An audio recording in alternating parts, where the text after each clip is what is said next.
Ég ætla að taka eitt dæmi hérna á kafla 9.4. Við erum með hérna röð og það sem er nýtt við þessa röð er að hérna er einhver óþekkt stærð x. Við veitum ekki hvað stærð þetta er og það sem við spyrjum okkur núna er ekki röðin samleitin eða ósamleitin, heldur fyrir hvaða x er hún samleitin og fyrir hvaða x er hún ósamleitin. Og til þess að ákveða þetta þá er best að nota kvótaprófið. Aðalega höfum við áhuga á allsamleitni, þannig ætla að skoða þegar ég reikna út ró í kvótaprófinu, þá er ég að reikna markgildi þegar n stefnir á óendilegt af an plus 1 deilt með an og til að skoða allsamleitnina þá tek ég einfaldlega tölugildið þessu og skoða þegar ró er minna en 1 þá er ég með eitthvað sem er allsamleiti, þegar ró er bilin 1 til óendilegt þá er hún ósamleitin, þegar ró er akkurat 1 þá veitum við ekki hvort hún er. Þannig að við getum sett prófið fram svona hérna. Við reiknum út þetta hérna markgildi. Ef ró er á bilinu 0 til 1 þá er röðin samleitin. Ef ró er á bilinu 1 til óendilegt þá er röðin ósamleitin. Og ef ró er akkurat 1 þá er algjörlega óvíst hvort hún er samleitin og ósamleitin. Þannig að ef ég ætla að sýna fram á allsamleitni þá bara bæti ég við tölugildin hérna og segi þá er röðin hérna allsamleitin. Þá er bil hérna á milli þess. Allavega, við skoðum þetta markgildi. Ró er sem sagt jafnt og markgildið þegar n stefnir á óendilegt af tölugildin af x mínus 2 í n plus 1 deilt með n plus 1 í öðru sinnum 2 í veldinu 2 sinnum n plus 1 deilt með an sinnum 1 á móti þessu, þannig að n í öðru sinnum 2 í veldinu 2n deilt með x mínus 2 í enda og svo ætlum við að sjá hvert þetta stefnir. Hérna við berum saman fyrst þessa hérna 2, þá styttist allt út nema akkurat bara x mínus 2 og skrifum það samt bara inn í markgildinu x mínus 2 sem svona stendur eftir hér. Svo erum við með n plus 1 í öðru og n í öðru og við getum ekki stytt það út, þannig að n í öðru og n plus 1 í öðru hérna. Og svo erum við 2 í 2n plus 1 og 2 í 2n. Það er þetta bara 2 í 2n deilt með 2 í 2n plus 2. Þetta hér er 2 í 2n deilt með 2 í 2n sinnum 2 í öðru. Þetta er sem sagt 1/4. Bara veldareglur. Og setjum þetta inn. Eftir stendur fjarki hérna. Og þá erum við með n stefnir óendilegt. Það hefur ekkert áhrif á x minus 2, það er ekkert áhrif á fjarkan, það er áhrif á hérna n í öðru deilt með n plus 1 í öðru. Og þetta er nánast sama stærðin, þetta stefnir á 1. Þannig að eftir stendur tölugildið af x minus 2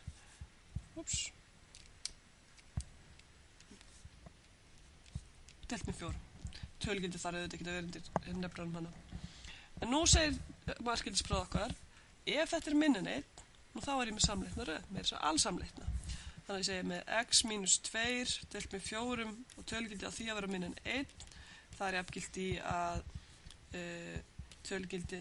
ekki tölugildi, að x minus 2 deilt með 4 sé á bilinu mínus 1 til 1 sem er jafngildi í að x minus 2 sé á bilinu mínus 4 til 4 sem er jafngildi í að x sé á bilinu ég legg 2 við mínus 4 og fæ mínus 2 ég legg 2 við 4 og fæ 6. Þannig að þessu bili er röðin allsamleitin. Röðin sem við erum að skoða er allsamleitin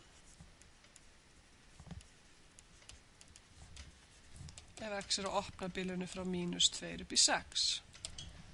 Ok, röðin er svo ósamleitin ef að ró er stærra en 1. Það gildir akkurat fyrir utan þetta bil, þannig að við segjum röðin og býðum aðeins eftir að penni minn dætti inn hana. Röðin er ósamleitin ef x er á bilinu mínus óendilegt upp í mínus 2 eða á bilinu 6 upp í óendilegt, sem svona. Og þá er ég búin að ákvæða fyrir alla punkta á röndurlástum nema fyrir akkurat mínus 2 og 6, þetta er opin bil hérna í báða enda. Þannig að við þurfum að skoða sérstaklega x eftir mínus 2 og x eftir 6. Og hvernig gerum við það? Nú þá skoðum við bara hvernig verður röðin okkar, þessi hérna röð, akkurat með mínus 2 hérna fyrir x og með 6 fyrir x. Við reknum sér tökum fyrst hérna x er eftir mínus 2. Þannig að þetta er niðurstaðan úr kvótaprófinu og svo þurfum við að skoða þessa 2 punkta til að geta klára. Ef x er minna en mínus, það er jafnt og mínus 2, þá erum við með n byrjar í 1 og fer upp í óendanlegt og röð mín er með mínus 2 mínus 2 í enda deilt með n í öðru sem 2 í 2n og þetta er auðvitað mínus 4 í enda, þannig að ég geti skrifað þetta sem mínus 1 í enda sem 4 í enda deilt með n í öðru og 2 í 2n get ég skrifað það sem 4 í enda.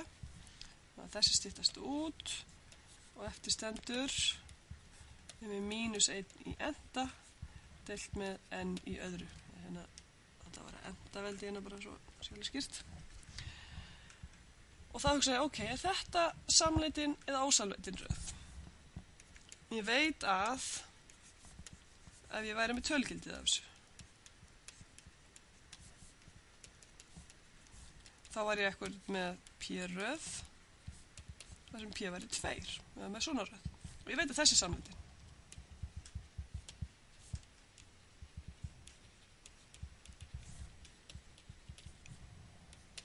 Þetta er p-röð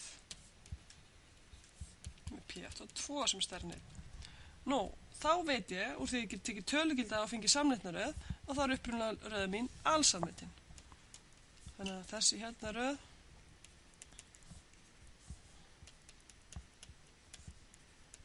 er alsamleitin. Ok, þannig að ef x er mínus 2, þá er röðin alsamleitin. Ok, þá förum við í x eftir 6. Og það er summuna þegar n fer frá 1 upp í óendanlegt af 6 mínus 2 í enda deilt með n í öðru sinum 2 í 2n. Og hér fæ ég 4 í enda sem er samanstendur hér. Þannig er það einfaldlega með p-röð með n eftir 2 sem stendur eftir. Þetta er sama sem þessi hér-röð sem er alsamleitin.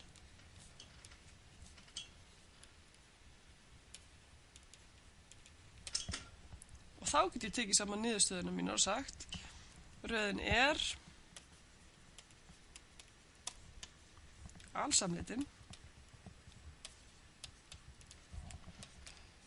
fyrir x á lokaða bilinu frá mínus 2 upp í 6 og ósamleitin annars.